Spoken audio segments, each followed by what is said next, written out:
Merhabalar. Şimdi size Moser'in 1584 Li Pro Mini modeli hakkında bilgi vereceğim. Öncelikle yine kutudan başlayalım. Kutumuzun üzerinde yine sağ köşede Türkiye distribütörü olan Phonex Cosmetic'in hologramı mevcut. Bu kutuda da yine Moser'in kendi hologramı bulunmamaktadır. 1584 Li Pro Mini modeli 1884 Li Pro modelinin minisidir, küçüğüdür yani. Ürün daha çok saç, sakal ve fol kesiminde kullanılmaktadır.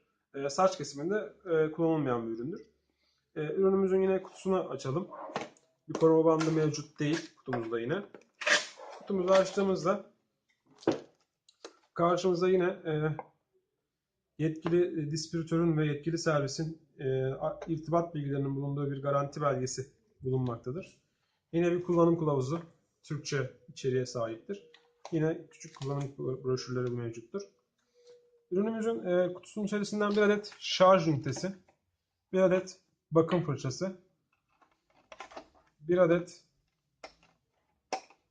bakım yağı, bir adet yine kademeli tarağımız mevcuttur. Kesim tarağımız. Bir adet kablo, şarj ünitesinin kablosu ve ürünümüz çıkmaktadır. 1584 Li Pro modelimizin en önemli özelliklerinden bir tanesi hem şarjlı kullanılması hem de direkt kabloyu takarak ürünü kullanılması. Bu şekilde şarj almaktadır ürün. Evet, onun haricinde ürünümüzü direkt şarja itmeden şarj ünitesini şuradan söküp direkt ürüne takarak da ürünü kullanabiliriz. Bu birçok modelde olmayan büyük bir artıdır. Üzerindeki açma ve kapama tuşu tamamen dijitaldir. Gayet şık krom kaplamadır ürünün üzeri. Bunu da sökelim. Ortalama 32 milimetrelik bir bıçak genişliğine sahiptir. Bıçağımız yine paslanmaz çeliktendir. Ortalama 0.4 milimlik bir sakal uzunluğu, ortalama 0.4 milimlik bir kesim sağlamaktadır. İlk şarj süresi 45 dakikadır.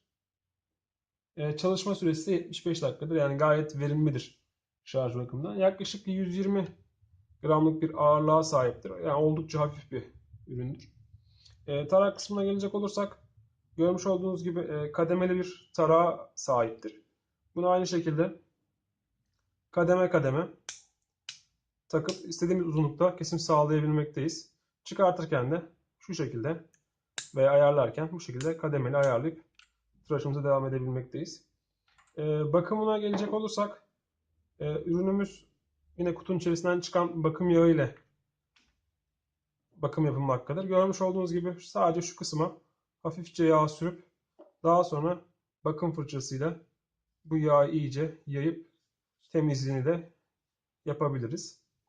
Daha iyi bir makinenizde daha iyi bir bakım yapmak isterseniz şu şekilde tutarak üstteki kesim bıçağını çıkarabilirsiniz. Kesim bıçağını çıkardıktan sonra yine bakım fırçasıyla, buralara yağ sürmenize gerek yok. Bakım fırçasıyla önce bıçağın temizliğini, daha sonra ise iç kısmının temizliğini yaparak bakımı yaptınız. Sırada ürün bıçağını tekrar yerine oturtmak var. Bununla ilgili dikkat etmeniz nokta, görmüş olduğunuz gibi şu kısımda bir de tırnak bulunmaktadır. Bu tırnağın da aynı şekilde burada yuvası bulunmaktadır. Önce tırnağı yuvaya oturtup daha sonra hafifçe ürünün üstüne bastırarak bıçağı yerine oturtabilirsiniz. Görmüş olduğunuz gibi gayet sağlıklı bir şekilde çalışmaktadır.